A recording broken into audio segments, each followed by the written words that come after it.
Hi friends, குவைத்தோட ஒரு update news தான். குவைத்தில ஒரு உள்ளூர் நாளிதழ்ல ஒரு செய்தி வெளியாயிருக்கு. அதாவது நம்மளுடைய குவைத்தில பயோமெட்ரிக் முறை இருக்குல்ல, இது வந்து மற்ற கல்ஃப் கண்ட்ரி ஆ இருக்கிற மற்ற கல்ஃப் கண்ட்ரியோட இணைக்கிறாங்க. இது ஏற்கனவே வந்து நியூஸ் வந்திருக்கு. ஏற்கனவே நம்ம சேனல்லயே அப்டேட் பண்ணியிருக்கோம். இது என்ன ஆயிருச்சு அப்டின்னா வந்து, இதற்கான வேலைகள் ஏற்கனவே ஆரம்பிச்சுட்டாங்க.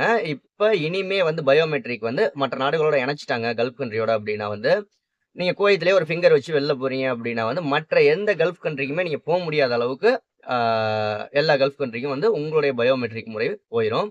அ அதே மாதிரி நீங்க பயோமெட்ரிக் வந்து அதாவது குடிமக்களுக்கு குவைத்திங்களுக்கு வந்து செப்டம்பர் 30ஆம் தேதி வரைக்கும் எக்ஸ்டெண்ட் பண்ணியிருக்காங்க. ஆ வெளிநாட்டவர்களுக்கு வந்து டிசம்பர் 30 வரைக்கும் எக்ஸ்டெண்ட் பண்ணியிருக்காங்க. அதுக்குள்ளேயும் பயோமெட்ரிக்க நீங்க முடிக்கணும்.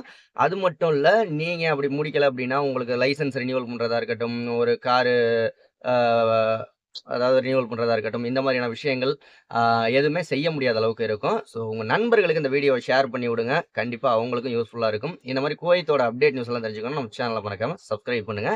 வீடியோ புடிச்சா ஒரு லைக் பண்ணுங்க.